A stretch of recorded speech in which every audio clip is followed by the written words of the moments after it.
Yay yaxınlaşdıqca insanlar binalardan, asfalt küçələrdən çıxıb yaşıllıqlar içində bir stol, bir kölgə axtarır. Parklar bu axtarışın cavabıdır. Son illərdə paytaxtda salınan yeni parklar artıq təkcə istirahət yeri yox, həm də sosial görüş məkanı, ailəvi əyləncələrin ünvanı, gənclərin enerji topladığı mərkəzə çevrilib. Kimisi kitab oxuyur, kimisi musiqi dinləyir, kimisi də övladları ilə birgə maraqlı vaxt keçirir. Bu məqsədlə də ölkədə yeni yaşıllıqlar, meşə massivləri, parklar salınır. Bugün Bakıdakı parklar və ictimai məkanlar müasir infrastrukturla təmin olunub, ailələrin və gənclərin sevimli istirahət məkanına çevrilib.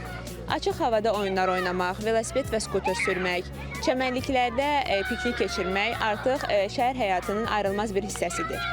Bu dəyişikliklər təkcə şəhərin görünüşünü yox, əlbəttə ki, həm də cəmiyyətin düşüncə tərzini, mədəniyyətini və yaşam keyfiyyətini dəyişir. Sakitlik, yaşıllıq və təmiz hava. İstirahət üçün arzulanan bütün elementlər parkların cazibəsini daha da artırır. Bəs görəsən, Bakının parkları insanlara nə verir? Pikniki sevirəm, bəli, çünki özümə görə yox, uşaqlara görə bu yaxşıdır, faydalıdır. Həm təmiz havada gəzirlər, həm də əylənmiş olurlar. Enerjilərini bunlar hardasa bitirməlidirlərsə, bu piknik üçün, yəni parklarda belə deyim, yaxşıdır. Gəlirəm, piknik eləyirəm, dincəlirəm, oynayıram, dostlarımla oynayıram. Unutmayaq ki, parklar hamımızındır. Gözəlliyini qorumaq, yaşıllığını saxlamaq isə bizim məsuliyyətimizdir. Təbii gözəlliklərdən zövq alarkən tullantılarımızı zibil qutusuna atmağı, ağaclara zərər verməməyi unutmayaq.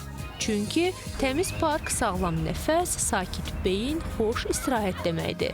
Gəlin şəhərimizi sevək və bu sevgini davranışlarımızla göstərək.